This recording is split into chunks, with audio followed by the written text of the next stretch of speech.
حضرت محمد صلی اللہ علیہ وآلہ وسلم نے ارشاد فرمایا، 4 چیزیں رزق میں اضافہ کرتی ہے، 4 چیزیں رزق کو ختم کر دیتی ہے۔ اعوذ باللہ من الشیطان الرجیم، بسم اللہ الرحمن الرحیم۔ حضرت محمد مصطفیٰ صلی اللہ علیہ وآلہ وسلم کا ارشاد ہے، یہ 4 چیزیں انسان کو پریشان اور بیمار کرتی ہے: زیادہ باتیں کرنا، زیادہ سونا، زیادہ کھانا، زیادہ لوگوں سے میل جول۔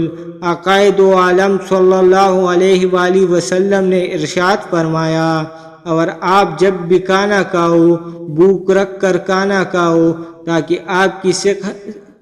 آپ کی صحت برقرار رہے، آپ کسی بیماری میں مبتلا نہ ہو۔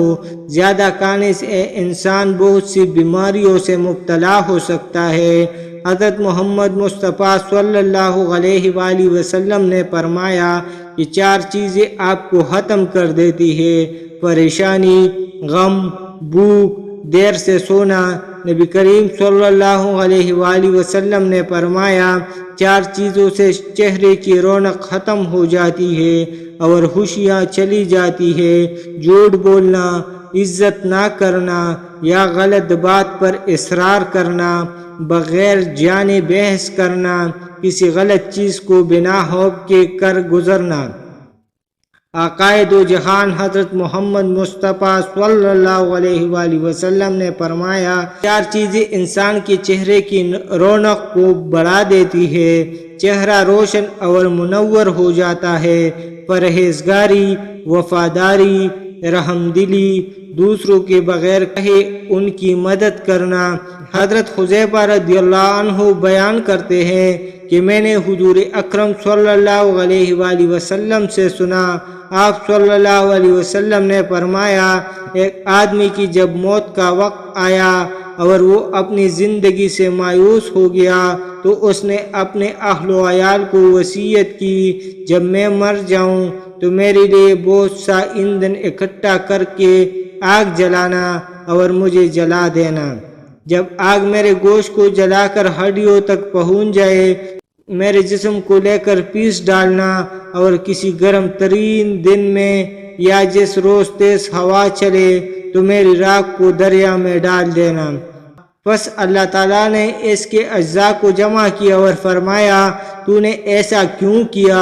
اس نے جواب دیا، محض تجھ سے ڈرتے ہوئے۔ پس اللہ تعالیٰ نے اس کو مغفرت فرما دی۔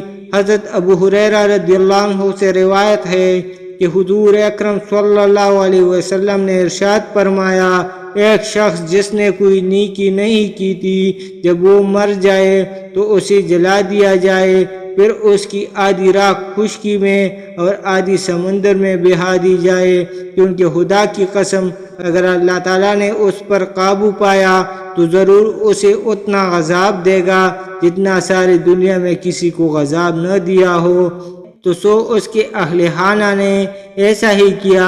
پس اللہ تعالیٰ نے سمندر کو حکم دیا، اس نے اس کے سارے ذرے اکٹھے کر دیے، اور خشکی کو حکم دیا تو جو ذرے اس کے اندر تھے اس نے جمع کر دیے۔ پھر اس سے دریافت فرمایا، تو نے ایسا کیوں کیا؟ اس نے عرض کیا، اے اللہ، تو اچھی طرح جانتا ہے، تجھ سے ڈرتے ہوئے۔ پس اللہ تعالیٰ نے اسے بخش دیا۔ جزاک اللہ۔